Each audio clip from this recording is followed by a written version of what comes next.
बात करेंगे सामग्री नियंत्रण स्टॉक कंट्रोल की। एक कंपनी में उत्पादन के लिए महत्वपूर्ण जो वस्तु होती है, जो सबसे बड़ी इंपॉर्टेंट चीज होती है, वो सामग्री होती है। सामग्री कितनी होनी चाहिए, सामग्री कितनी नहीं होनी चाहिए, कब सामग्री की आवश्यकता होती है, कब हमें ऑर्डर्स देने हैं, यह सब चीजों का निर्धारण हम स्टॉक लेवल से करते हैं। मैक्सिमम स्टॉक लेवल यानी एक कंपनी में स्टॉक रखने की अधिकतम क्षमता कितनी है या स्टॉक की अधिकतम आवश्यकता कितनी है। जैसे सपोज करिए एक कंपनी के भंडारण के अंदर 100 बोरी गेहूं रखने की स्थिति है। अब यदि हमारे पास सामग्री की इतनी ज्यादा आपूर्ति हो जाए कि 120 या 130 बोरी हो जाएगी, तो हम वो उनको क्या करेंगे, वह हमारे पास बाहर पड़े रहेंगे और खराब हो जाएंगे। इस प्रकार से कच्चा माल खराब हो जा सकता है। Minimum stock level, minimum stock level वह होता है जो एक कंपनी को न्यूनतम रूप से सामान्यतः रखना चाहिए। यदि इससे नीचे लेवल्स आ जाता है तो जल्दी से हमें माल की आपूर्ति चाहिए होती है। यदि हमने जल्दी से माल की आपूर्ति नहीं की तो कंपनी का स्टॉक खत्म हो जाएगा, उत्पादन के अंदर प्रभावित होगा। इससे एक स्टेप आगे danger level, minimum stock level के से नीचे एक स्तर होता है जिसे हम डेंजर लेवल कहते हैं, कि अब तुरंत यदि सामग्री की आपूर्ति नहीं है तो उत्पादन कार्य बंद हो जाएगा। जैसे आग लगी है तो तुरंत उसको बुझाना है। उस समय उसकी रेट्स नहीं देखेंगे, माल की आपूर्ति की रेट, क्वालिटी इत्यादि को की बजाय माल की आपूर्ति इस समय इंपॉर्टेंट होती है। एक होता है reorder level. Reorder level minimum stock level से कुछ ऊपर होता है। इस स्थिति पे आ गया तो अब हमें आपूर्ति की प्रोक्योरमेंट की कार्रवाई चालू कर देनी चाहिए, ताकि जब तक माल हमारे पास आवे तब तक वो मिनिमम स्टॉक लेवल से नीचे सामान्यतः नहीं जाए।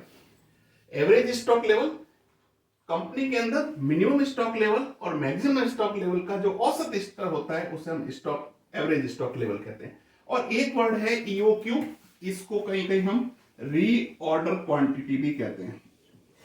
रीऑर्डर क्वांटिटी यानी हमें एक समय में कितने माल की आदेश देना है, रीऑर्डर लेवल पर कितने का माल का आदेश देना है। और जो हमारे पास रीऑर्डर क्वांटिटी होगा वो इकोनॉमिक ऑर्डर क्वांटिटी भी होना चाहिए, यानी हमें मितव्ययी आदेश मात्रा भी ज्ञान करनी चाहिए।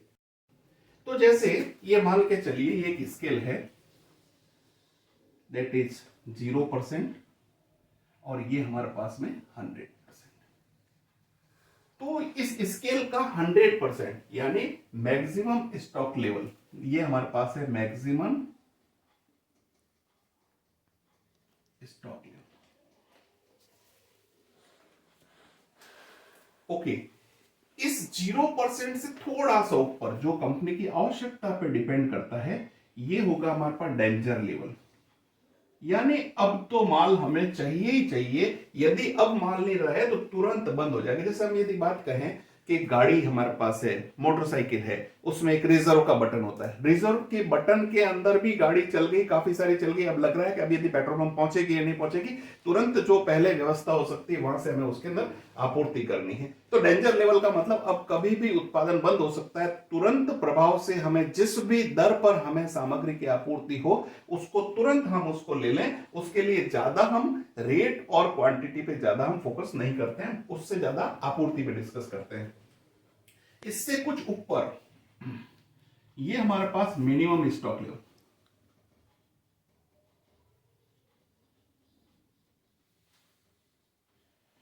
मिनिमम स्टॉक लेवल मतलब इसके नीचे जाने के बाद के अंदर हमारे पास में डेंजर लेवल आ जाएगा और सामग्री सामान्यतः इससे नीचे नहीं होनी चाहिए। इस मिनिमम स्टॉक लेवल से कुछ लेवल ऊपर हमें एक लेवल सेट करना होगा, that is called reorder level.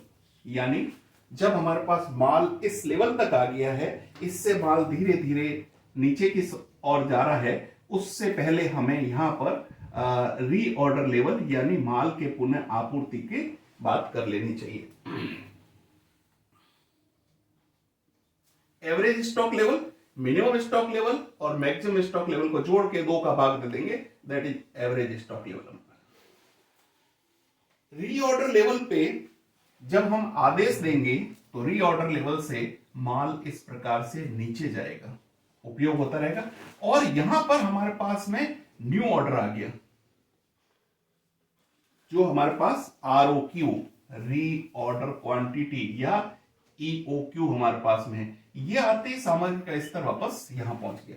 ये कभी भी स्तर इस लेवल से ऊपर नहीं होगा, यानी मैक्सिमम स्टॉक लेवल हमारे पास में ये होगा। तो ये एक डायग्राम के रूप के अंदर हम स्टॉक लेवल्स की बात करते हैं। अब हम इनके फॉर्मूलेज की बात करेंगे और उसको कैलकुलेशन कैसे करता है वो हम इस चीज को देखते हैं। तो सबसे पहले हम देखते हैं मैक्सिमम स्टॉक लेवल।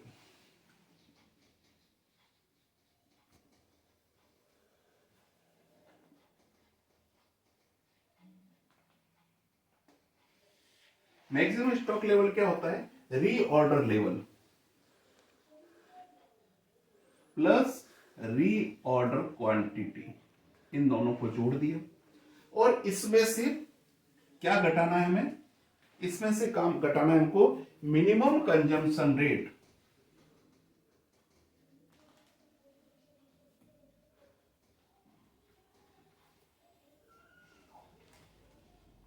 और इसको गुणा करना है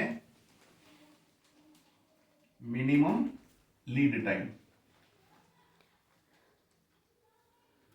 इन चीजों को थोड़ा सा हम समझ लें। एक तो होता है कंजम्पशन रेट, उपयोग की दर। उपयोग की दर को हम 3 भागों में बांटते हैं। नंबर 1 है अधिकतम उपयोग प्रतिदिन, एक होता है न्यूनतम उपयोग प्रतिदिन और एक होता है औसत उपयोग, और इसको हम सामान्य भी उपयोग करेंगे। तो अधिकतम उपयोग, सपोज करिए कि एक फैक्ट्री में एक पर्टिकुलर सामग्री का मैक्सिमम उपयोग प्रतिदिन है 100 केजी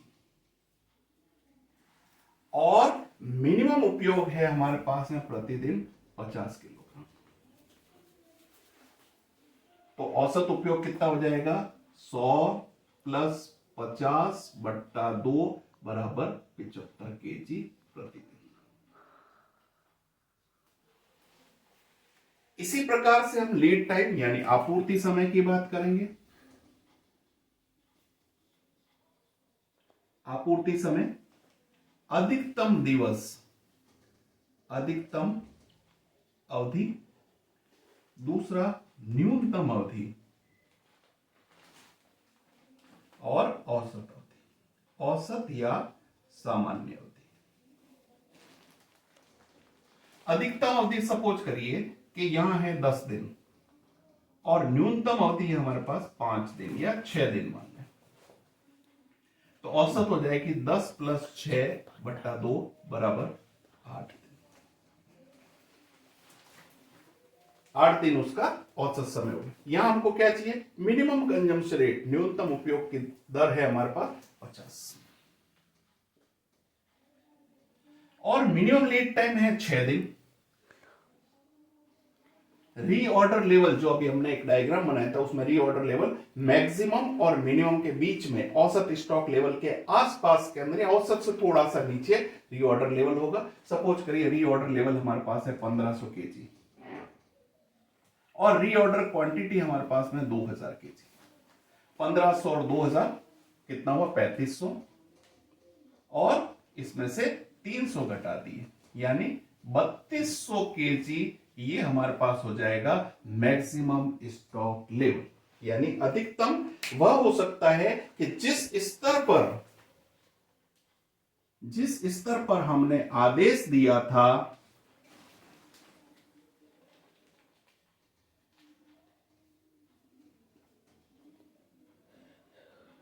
ये हमारे पास में रीऑर्डर लेवल, यानी इस स्तर पर हमने आदेश दिया, हम रोज कम से कम भी उपयोग में लाने के बाद में यहां तक पहुंचे हैं, यहां पे हमने रीऑर्डर क्वांटिटी जोड़ दी तो वो हमारे पास में इस मैक्सिमम स्टॉक लेवल के बराबर आएगा। तो ये हमारे पास में हो जाएगा मैक्सिमम स्टॉक लेवल। दूसरा हम लेते हैं minimum stock level.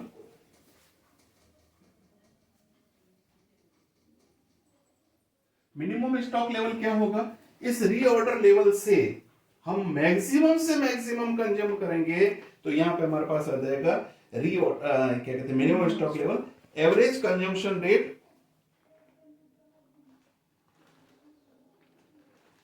Reorder level minus ये क्या कह रहा है, एवरेज यानी औसत, average consumption rate into average time या लीड टाइम। तो रीऑर्डर लेवल हमारे पास सीधे हमने इस स्तर पे देखा है, यहां पे औसत कंजम्पशन की दर है 75 केजी प्रतिदिन और औसत अवधि दे रखी है हमारे पास 8। इसको हम रीऑर्डर लेवल जो भी यदि हमने कोई 1500 गिन रखा है इसमें से घटा दीजिए, वो हमारे पास में मिनिमम स्टॉक लेवल आ जाएगा। तीसरा हमारे पास है रीऑर्डर लेवल। रीऑर्डर लेवल वो होता है जब हम मैक्सिमम रेट से कंजम्पशन करें और आने से लेट भी आ जाए तो भी हमारी फैक्ट्री बंद नहीं हो, that is a maximum consumption rate into maximum lead time. यानी अधिकतम कंजम्पशन की रेट है हमारे पास 100 केजी और मैक्सिमम लीड टाइम हमारे पास है 10 दिन, तो ये हमारे पास हो जाएगा 1000 केजी। ये हमारे पास में रीऑर्डर लेवल हम कैलकुलेट करेंगे। नेक्स्ट हमारे पास है average stock level. Average stock level के लिए maximum stock level plus minimum stock level बट्टा 2। यदि हमारे पास मैक्सिमम स्टॉक लेवल आया है 1000 यूनिट, मिनिमम स्टॉक लेवल आया है 500 यूनिट, तो इसको 2 के कर देंगे 750 किलोग्राम जो है वो एवरेज स्टॉक लेवल हमारे पास में होगा। हमारे पास इसमें एक डेंजर लेवल का मतलब हो गया कि जहां पर आने के बाद में आपूर्ति जल्दी से जल्दी सुनिश्चित कर लेते हैं, तो वो सामान्य परिस्थिति देख के व्यापार के हिसाब से निर्धारित किया जाता है। और नेक्स्ट है EOQ या रीऑर्डर क्वांटिटी, उसके लिए हम नेक्स्ट वीडियो बनाते हैं, उसके अंदर हम EOQ गणना करना सीखेंगे।